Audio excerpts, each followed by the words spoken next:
Obviously, this is the kind of workhorse of our line. You know, this is our best-selling model in our range, and we've had fantastic success with this since it came out. And you know, for us, it wasn't broken.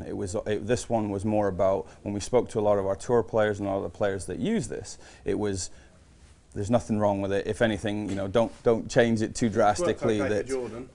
He's done all right with it. Absolutely, he's had great success with it too, and the same with a lot of our other tour pros. So you know, that was one of the biggest things, and you know, it's our most advanced players iron made even better is effectively why we're going to position that, because yeah, absolutely, and that's the benefit of it, is you get kind of that blade look, but you get all the forgiveness and all the help you'll need from a cavity and a performance model. So.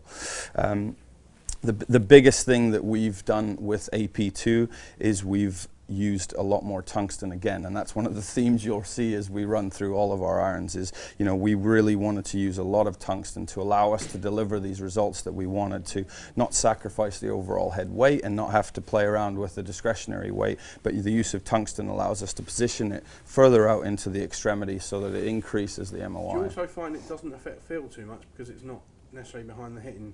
Absolutely, yeah, exactly. The more you can get it out to the extremities, the more you're going to increase that sweet spot, which gives you the kind of forgiveness of the club. The big thing for us is when we designed the 714 generation of AP2, we used what was called a co-forging process. Okay, so basically what we did was, if these two weights weren't in the head, okay, so we have the steel billet and we just press it so you get the shape of the club. Okay, and then what we did was we then molded, or we welded in the two tungsten weights, and then we basically hit it again. So it's co-forging, so almost a double forging, if that makes sense, okay? But with the 714 generation, we didn't necessarily design the weights that were exactly kind of the shape of the head. We almost just drilled them in and then positioned them in and then hit it again so that they became part of the head. Whereas with this, again, to try and get that weight as far out as we can and be able to use even more tungsten, we've actually shaped the weights so that they now fit kind of the shape of the actual head. Okay. So we've put them in like that, and as you can see here again, when you actually feel the weight of them, there's a lot of weight there. It really is. So, you know, we're the only ones that use this level of tungsten in the heads to deliver this. And, you know, it really is an expensive process, and an expensive metal, but we feel it is imperative for us to deliver the performance and the benefits we need to give to the golfer who wants to use these clubs. And to that extent, what that's allowed us to do in terms of forgiveness of this head is that will now play roughly the same forgiveness as our current 714 generation of AP1 irons. So we're increasing all of that forgiveness so the guy gets the golf. It's a big jump, you know, in terms of overall forgiveness, which is obviously giving us a lot higher MOI, but not sacrificing on any other workability and playability of the head. I think one of the biggest things, and that's one of the things that a lot of golfers, as soon as you hear MOI, you just go forgiveness. That's what everybody thinks of. Well, realistically, it's also about consistency and consistent distance, because when you generally will hit something off center, it's not necessarily going to go as far as it does if you hit it right out of the sweet spot. But, you know, to most golfers, and unfortunately we're not tour pros, so we're not going to hit every club as exactly the same, and we're going to miss-hit a few clubs. But, as we said, if Jordan Spieth is the world's best player, which this week he is, yes, and he's using a club that's not as forgiving because he's not moved to this one. He hasn't, to be honest. I think he's had a great year, so he's going to slowly transition into still more forgiving than a club most guys would be using at that level.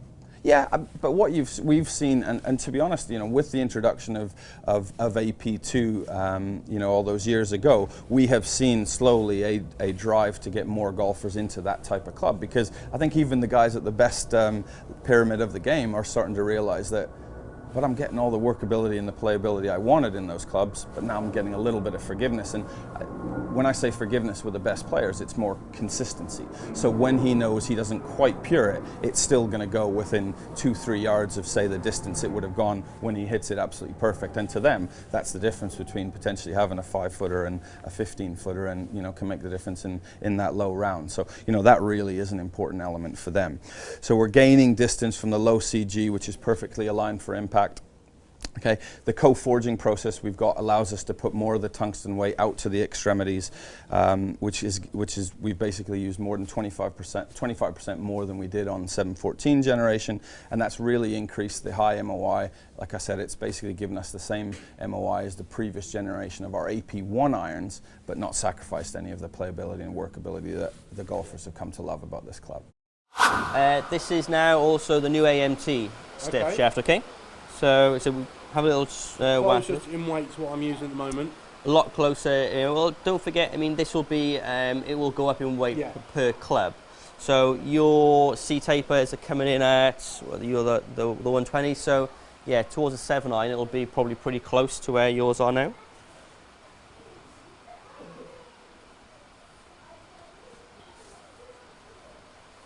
I mean, do you like a lighter weight in your clubs? And you've got a heavy one in the C taper now. I'm literally happy to try anything. Anything.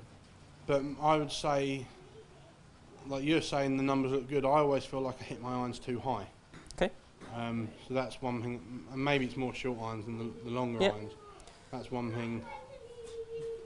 We'll have a little play around with some shafts and things after, especially with the AP2 head, because we've got the short fit. Being a weirdo, I've always preferred stepless shafts over step shafts, which I know sounds crazy. They've always felt better to me. Okay.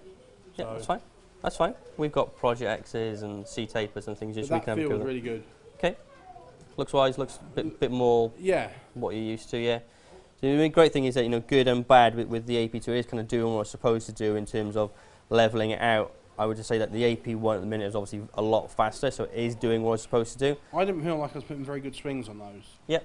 But they are consistent with where they're going. Yeah, absolutely. Very consistent in terms of they've gone very similar in a similar direction, but also, you know, what we look for as well is consistent from short to long.